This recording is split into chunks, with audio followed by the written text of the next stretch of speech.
Hi guys, welcome back to my channel. ఏంటి ఉల్లిపాయలు ఆయిల్లో వేసి వేగించేస్తుంది తెగ అని అనుకుంటున్నారా? ఏం లేదు గాయ్స్, కానాగర్తల చేపలంట.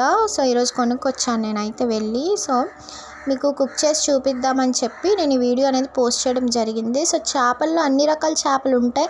మనుషుల పేర్ల కన్నా చేపల పేర్లే బాగుంటుంది. సో నాకైతే కానాగర్తల చేపలు అంటే ఇష్టం. సో అందుకే నేను తీసుకున్నాను. సో ఇది బాగా చేసి 3-4 టైమ్స్ బాగా వాష్ చేసుకున్నాను. నీసు కంపు రాకన్నా కొంచెం ఉప్పు వేసుకొని బాగా 3 టైమ్స్ క్లీన్ చేసుకొని పక్కన పెట్టుకున్నాను.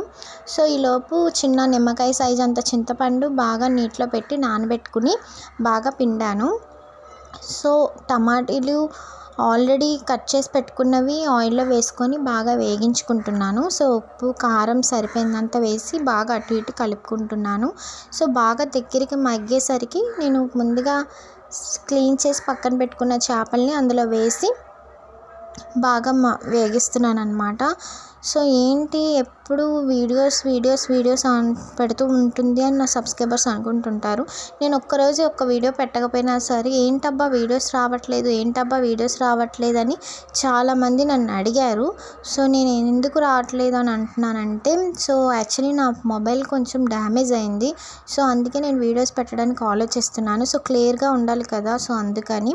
సో ముందుగా నానపెట్టుకున్నాం కదా చింతపండు రసం, అది వేసుకొని ఒక 1/2 అవర్ మూత పెట్టి ఉంచాలి. చూసారు ఎలా మరుగుతుందో. సో అదేవిధంగా దగ్గరికి మరిగేంత వరకు కొంచెం గరం మసాలా పొడి వేసుకోవాలి. సో వేసుకున్న తర్వాత మెల్లిగా అటు ఇటు బాగా కలుపుకొని కొంచెం కొత్తిమీర కూడా వేసుకోవాలి. సో నేను దగ్గరికి మగ్గే వరకు చూసి మూత పెట్టి ఉంచాలి. చేప ఈ విధంగా ఉడికేటట్టుగా ఉడికించుకోవాలి. సో హెల్తీ ఫుడ్ అంటే ఎలా ఉంటుందంటే మనం వండుకునే బట్టి హెల్తీ ఫుడ్ అనేది మనకు అందుతుందన్నమాట. సో ఇలా మంచిగా ఉడికేంత వరకు మనం ఉడికించుకోవాలి. దగ్గరికి గ్రేవీ అవ్వగానే దింపేసుకోవడమే. అంతే, కర్రీలో అంతే విధంగా మన ఇంట్లో ఉన్న వాటితో సింపుల్గా ఫిష్ కర్రీ అనేది కుక్ చేసుకోవచ్చు. ప్లీజ్ సబ్స్క్రైబ్ చేసుకోండి గాయ్స్. బాయ్.